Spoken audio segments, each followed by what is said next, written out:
Welcome to the Conquer Food podcast with Craig and Paula Williams, where we share tips, tricks and strategies from the coalface of the weight loss industry in the UK. We're going to help you to think, eat and move better.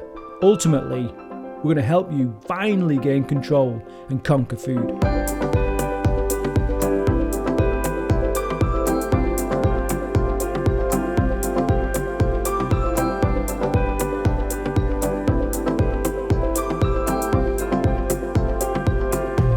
Hey up, and welcome back to the Conquer Food Show. I'm your host, Craig Williams. I've also got our top trainer, Ash, with us today. Say hello, Ash. Hello, everybody. Today we're going to talk a little bit about some new services. I can't believe, to start off with, that we're actually talking about 2021, especially after the year we've had, 2020. But it's just come around so quick. I know there's a few months to go yet, but it's just come around so quick. So we want to talk about 2021. Obviously, if you're listening to this and it is 2021 or later, then obviously, you know, it'd be quite interesting to see the origins of some of the things that we're looking at rolling out in the new year. But specifically today, I want to talk to Ash about a project that he's going to pretty much take the lead on. And that is Fight Camp. So, that's right, yeah. So I thought, you know, let's just have a little chat about kind of where the idea came from, what how you sort of see it rolling out, what people are going to be doing and what they'll get from it and all that kind of stuff. So if you're happy, we'll have a little bit, of a chat. Well, I guess with my experiences in Thailand, I've seen how effective this type of training is and how popular it is. And I think with the expertise we've got here at Bootcamp, the facilities that we've now got, I think it's just we're ripe to go, really. And in addition to that, with all the travelling restrictions that people have got now, people can't go to Thailand like they used to. So we're ready to roll. We're here. We're in the UK. So let's do it. Ready to do it. All right. Well, it's probably a good place to start. Is just sort of talking a little bit about your experience at Thailand, and then and I know what we're not going to be able to replicate that exactly. Yeah. But like what were some of the drivers that why did you go across there? What kind of things did you do? I guess that it was like wanting to become better at Muay Thai. In order to do that, I wanted to put myself in it, live it, breathe it, sleep it. So like submerge, and there was immerse yourself in it. Yeah, and there was no distractions. There was nowhere to go out. There was no drinking. It was us getting thrashed with a cane by Thai trainers. Sounds great. Yeah, can't wait to deliver that. There's lots of people like who'd definitely like to thrash.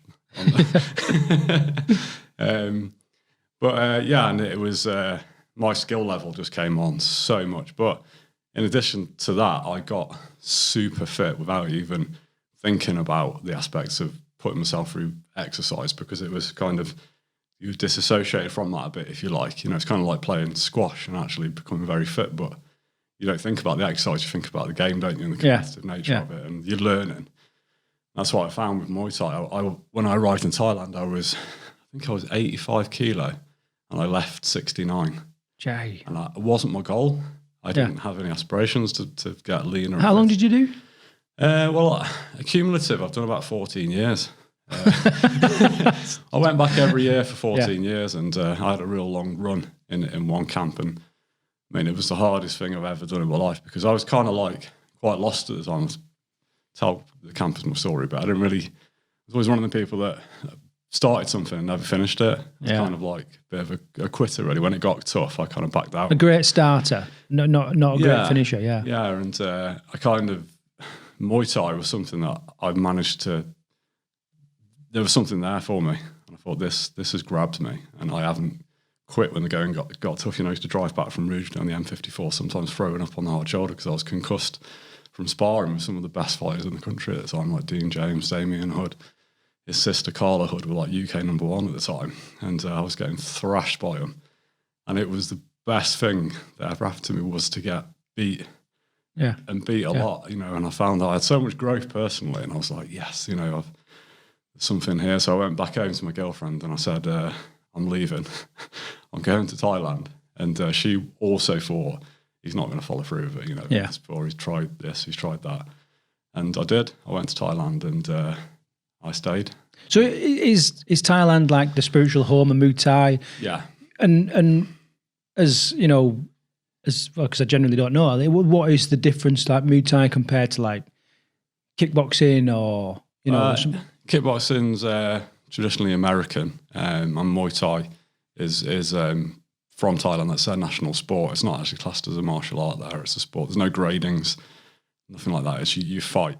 You fight for the gym you represent. You adopt their name. Pretty much the parents hand the kids over to the trainers and say, make him a star. Yeah, well, they're driven by, actually in Thailand, they're driven by poverty to do it. It's their way out of poverty, you know. So we go over there and they can't get their head round why we want to put ourselves in that situation. But, you know, we have different motivators to do it. But since the rise in the UFC, everyone's seen that the most effective fighters have good Muay Thai for their stand-up. They have wrestling and jiu-jitsu. If you can tackle all them three, then you've got it in the bag. And traveling to Thailand to train has become absolutely massive. You know, a lot of the top UFC fighters are going to like Phuket, to Tiger Muay Thai. And I don't always think the quality of training that gets very good because it's just like Butlin's Muay Thai. There's a lot of Westerners. There's a few Thai trainers and they just don't really correct technique. But so it's like a bit of a sausage factory. You turn up and, you know. And I actually think that in addition to, you know, like Kev, for example, can deliver really good training because we had a really good crop of fighters in Shrewsbury that were known for being very technical. So I can deliver the fitness side of it. We know that with Bootcamp, but also I think people will be able to really hone their skills here and leave with better kicks, better knees, better elbows. Yeah. I mean, do you sort of see it solely as people that want to learn Muay Thai, boxing, combat sport, or is there other byproducts that... No, because I see it like people are flying to Thailand to do Muay Thai boot camps and they are going just to lose weight and get fit. Really? So, and that's the Muay Thai is the model that they kind of follow. It's a bit more interesting perhaps than for some people. They just kick pads. Yeah. And they're in Thailand. They don't have to fly here, so it's cheaper to get here. We've got a much more varied program than a Thai gym can deliver. Much more professional, you know, much more accreditation behind us. Safety, health, and there's no health and safety in Thailand. I've witnessed that firsthand. They don't care if your leg's falling off. So we've got that. We've got all the other training we can do. We've got spinning studio we can add into the program. We've got all the rowing, the lifting, the outdoor areas. We've got the river. We've got survival training, team games, nutritional training, briefs. You know, all the hot mindset, meditation, and Buddhism encompasses all that anyway. Yeah, and that's something that I believe in, and I love delivering that. So I think I'll come here for Muay Thai, but it will be so much more than that, or it might be boxing. You know, I just think it'll be a good experience. And what aspects, the things that you've experienced out in Thailand, what aspects do you think you can bring? And I suppose what I'm getting at really is like people turn up. What can they expect? Apart from a mixture of all those things that you've already kind of spoke about. Discipline. Actually, a lot of, I know it sounds cliche, doesn't hate using this word, but spirituality, which goes hand in hand with Muay Thai, 'cause it's all about respect, mindfulness. You know, it's all, you never spar hard in Muay Thai, or you shouldn't do. Thais respect each other. They don't try to hurt each other. They help, always help. So I see people come here, they'll progress in so many ways other than fitness. And I think Muay Thai is a real good leveler as well. Yeah. Like it was for me. And I've seen it. I mean, I live locally, so people will reiterate what I say, but I've worked with people that come out of prison, people that have been bullied, people that got no confidence, and I've seen Muay Thai turn people's lives around. Like I consistently see it all the time at the gym. But people probably get a little bit put off by thinking they've got to come to a boot camp and they know they can't run. Yeah, they can't do a burpee. But actually, I really like hitting pads. I can do it. Well, it's an aspect of boot camp that people thrive on. I mean, we use it sort of tactically as a bit of a, right, you work out in this one and we'll do some boxing. Yeah. Let's do some pad work in the next session. It's a treat, isn't it? Yeah, it is a treat. So, I can definitely see the appeal for some people. What will in my head I've got sparring, but what activities will they definitely not do? Well, full contact sparring, flat out, just would not happen. If I was training people for a fight, it's a different journey they go on. It's not about that. They won't be. They can spar with me, and they can do with shin pads on some very basic like light contact kick in. Yeah. With body shields on. That's that doesn't hurt. It's fun. People won't be getting punched in the face. We'll do elements of clinch work, which is like stand-up jiu-jitsu, if you like, a bit of a struggle cuddle, as I call it. Yeah. We'll be learning that because them techniques transfer really well into the street, learning how to, hold and control people. And that's about it, really. They just won't be, no one will be getting hurt and beaten up. So I don't want people to think, I'd love to do that, but yeah, I'm scared of getting punched. So if we think like, when people start, they're at a certain place. And then with every camp that we do, we want them to have ascension, don't we? We want them to finish on a higher place, whatever aspect of their life, than when they started. So how do you sort of see the ascension going? Like, they pop out the end and they'll have greater what? They will have better stance, which helps them to deliver power. They'll have, my thing is kicking. I had a really good kick. And I was really good at coaching a good kick. And most of my fighters were known for being good kickers because the gym that trained me were good kickers, and the gym in Thailand that trained my coach were known for it. So everyone will leave with a really good kick. Tell that over, yeah. I guarantee that. You just say that again, I'll kick you. And I think people they'll learn just, the fundamentals of footwork. And if they wish to continue it on when they go home, they'll have a really good base to develop on then. So other aspects of camp then, I mean, have you thought about the model for food, or are you just going to model it similar to what we do at camp at the minute? Is that enough to sustain the kind of output that people are going to be going through? Yeah, I mean, the paleo, really, you could say, it was what I was eating in Thailand. The only thing we had was rice with absolutely everything, but everything else was nose to tail. Yeah. Chicken, you eat the feet, you eat everything. Have they got noses, chickens? God knows. They do now. You've heard it here. Yeah. Okay, so the working day, like, how, if it's, similar kind of, in fact, there'll be people listening to this that don't know the team boot camp model, but roughly what kind of plans have you got for like the working routine, the training program, and all that kind of stuff, without giving away too many sort of secrets and that? So first, because they'll be based at low camp, so they've got bloody views over the river, aren't they? First thing. Oh, beautiful views, yeah. Huge open expanse to train on. So pre-breakfast we'll be doing fight circuit training down there. There's loads of stuff we can utilise. It's an amazing space. Then they'll have breakfast, and then we'll make our way up to the training area, and we'll do there'll be a lot of emphasis on coaching, so technique, because you can't just give people Thai pads and go, right, everyone kick 20 kicks both sides, because they need to learn how to hold the pads. Yeah. They need to learn how to resist a kick. They need to learn the fundamentals of footwork. So they'll be building up, and then we'll get into boxing techniques, Muay Thai techniques, and then we'll get a workout through that once it's learned. And then we'll also do lots of fight conditioning. So we'll be using the ski ergs, assault bikes, rowers. There'll be spinning classes. There'll be classes on lifting techniques, because obviously, developing strong legs, good core strength helps you to be a better fighter. You'll get a whole lot more out of the program. There'll be meditations, which will be, I think, will go down really well because of the nature of what we're doing. I think it just makes you, I think it gets rid of a lot of the noise in your head, if you like. And often people who are quite stressed always say, I just love getting my aggression out and hitting pads. So it's kind of, you are working out, but it's weird because I think with pad work, you work out and work in at the same time.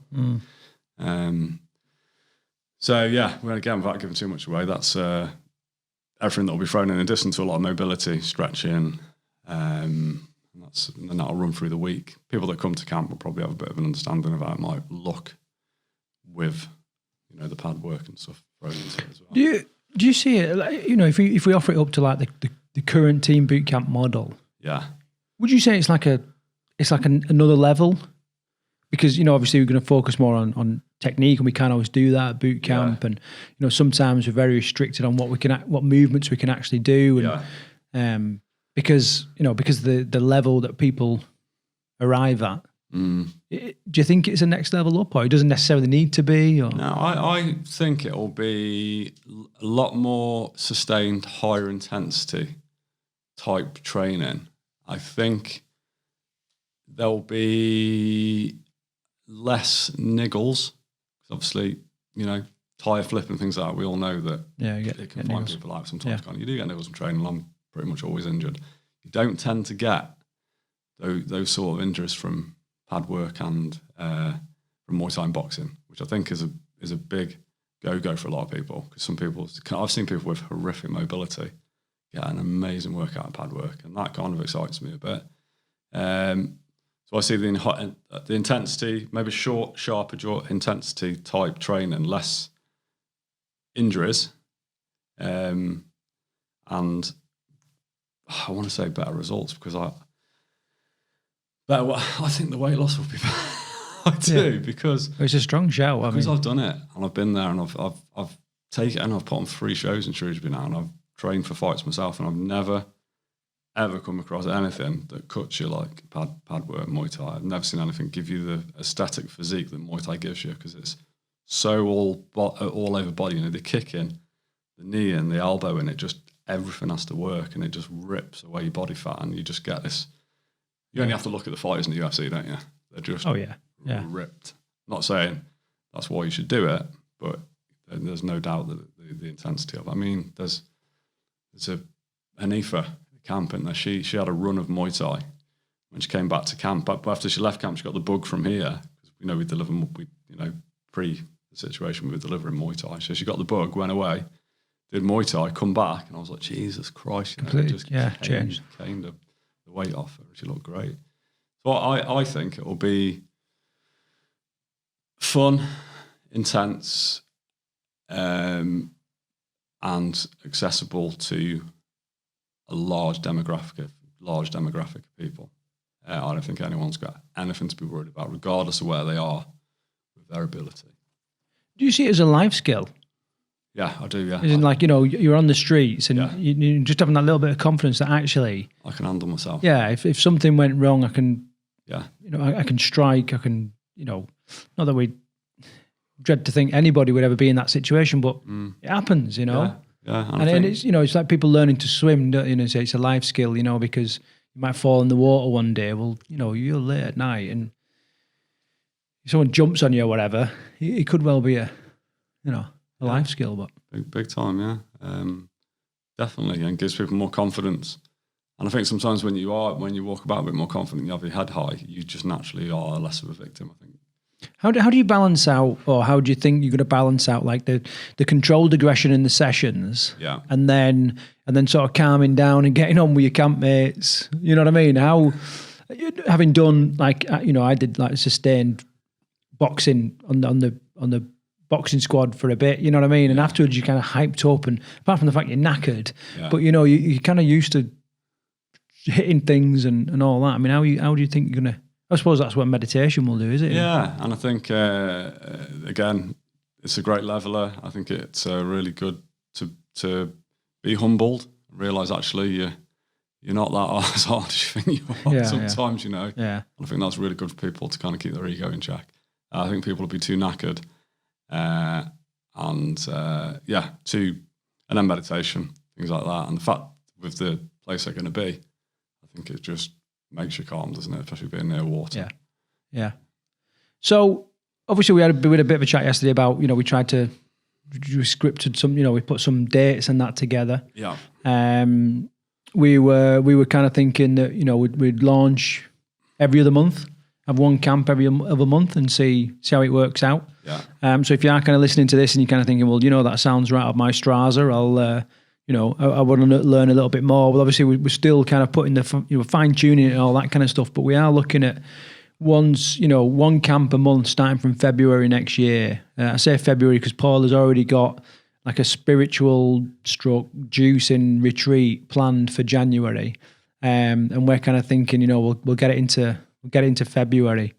So, so if you're thinking about that, what I will say as well is, as we launch it, we're going to run obviously a bit of. I actually got some great ideas and loads of experience, and obviously, Paul and I have got experience of running retreats. We have done for for 8 years now, every week, pretty much apart from Christmas week. So we've got a good idea about stuff, but I don't think you can ever beat like market research with people that, that would be interested in this. So we are going to do like a launch.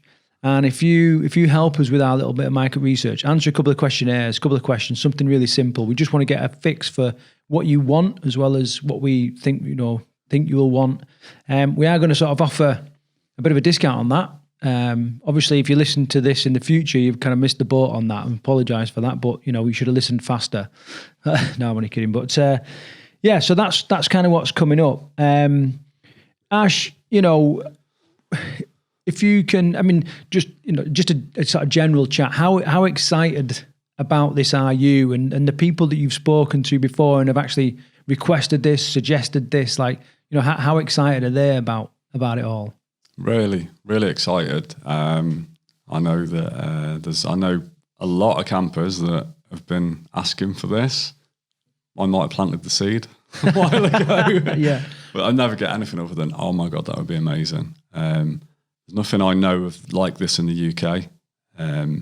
So we are, again, Paula and Craig, pioneering, and it's just another exciting tangent that Team Bootcamp's going to go on, isn't it? And it'll be amazing for people to come on the journey with us, see where it goes. It'll be really interesting to get see what the experiences are like for people that have experienced Team Bootcamp and come and do this. Yeah. How it compares. And you'll obviously have people that have got no idea what we do and come straight to this and have got nothing to compare it against in terms of what the difference of in Bootcamp and how it runs and how that, and how they respond to the program. But I'm really excited to deliver it. I can't wait. I think we should start next week. Yeah, we do. So yeah, let's just see how people respond to this podcast. Yeah, can't wait to. There's so many ideas, and I'm thinking of seminars that we could have that I could pull people in that I know, and just endless people in this world, especially boxing. Let's get Tyson down here. Yeah, he's doing podcasts at the minute. I know. Yeah, have to fight Joe Rogan to get Tyson down here. Have you listened to Tyson's? Yeah, podcast is brilliant, isn't it? He's a belter. Brilliant, yeah. When he buys himself a couple of tigers, you gonna do that? Paula probably would do that. Yeah, she would. She's on about having a bloody couple of goats already. Wicked. So, Ash, okay, so we don't want you to crack on too much. I think we'll give people a really good insight into kind of what's coming up in the future. I don't have any links. I don't have any information right now to share with people other than, get on our social media.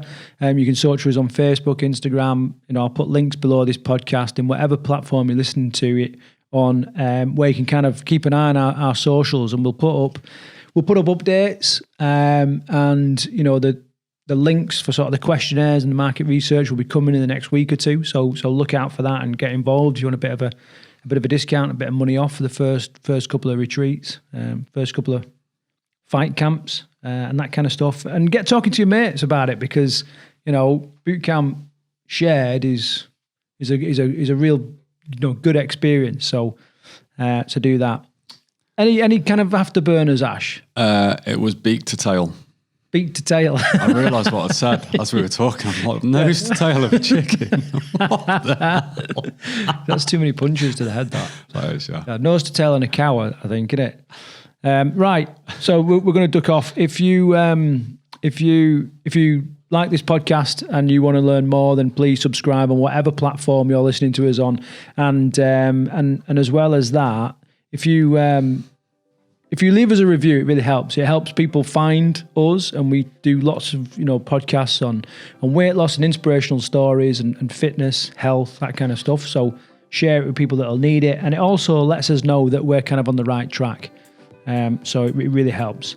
Okay, Ash, till the next time, take care. Thank you, everyone.